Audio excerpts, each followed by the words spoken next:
Hi, this is Dave from Geekanoids, and this is my continued coverage of the live Apple special event that's going on in San Francisco. Now, we all know by now from my previous videos the iPad has been announced. Now, in this video, I can update you with some even more information. There's going to be another app on the iPad called the iBook Store. It's much like the App Store. The icon that you tap will take you into a bookstore where you can select books to purchase.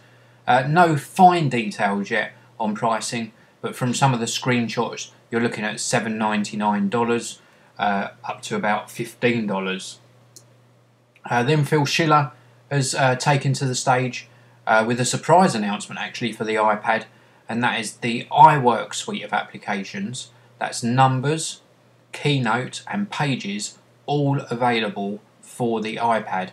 And when you're working in something like Pages, you can get access to your iPhoto content to place within your documents, so it's all looking very swish indeed. Now Steve Jobs has taken back to the stage and he's announced that the iPad will synchronise with your Mac as the iPhone and iPod Touch does, so it's going to be connected via USB to do the synchronisation. But he's also announced that there are going to be two versions.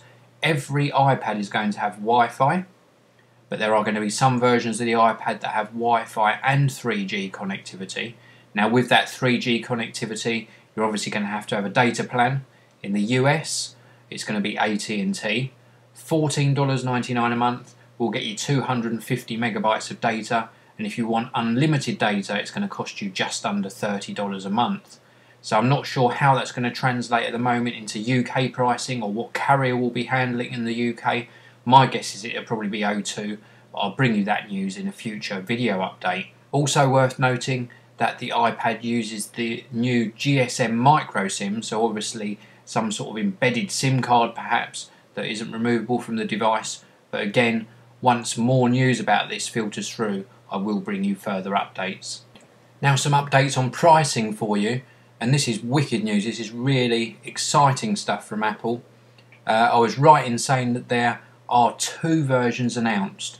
So you can buy a version of the iPad just with Wi-Fi. You can get one with 16 gigabytes of solid state or flash memory type storage inside for $499. 32 gigabyte version is going to cost you $599, and a 64 gigabyte version is going to cost you $699.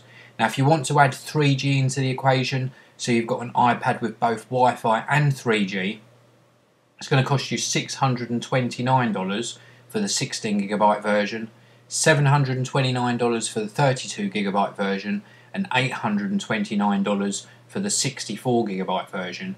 Now remember, if you've got 3G, then you want to have that data plan in place, either the unlimited or the lower rate 250 megabytes of data allowance, which is going to cost you either $14.99 or $29.99 a month with AT&T.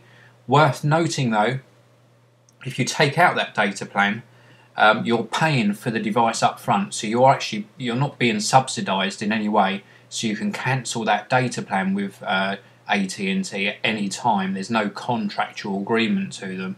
I'm just hoping that this translates over into a similar deal for UK customers.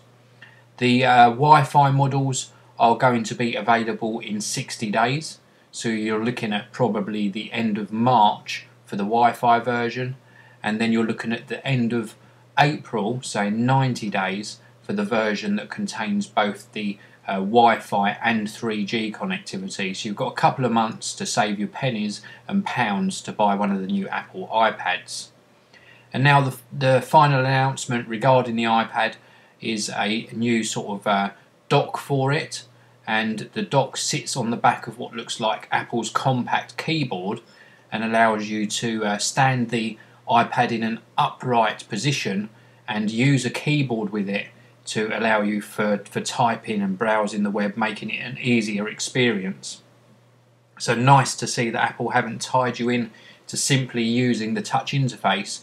You can actually dock it and do something a little bit more creative with it as well. And I think this will work very well and stand it in good stead if you are running this new iWork app on the iPad. Well, that seems to have finalised the Apple iPad announcement. If you do check back on my channel about a week ago, I did post a video with my predictions of what I expected, and I don't think I was too far off the mark. But that said, this has been a very exciting announcement. I will be bringing you one more video this evening on the Geekanoids channel, just covering off any of the details I've missed. But do check back on the Geekanoids channel tomorrow, when I'll be bringing you some more in-depth videos about this wonderful new device. Well, thanks very much for listening. This has been Dave from Geekanoids.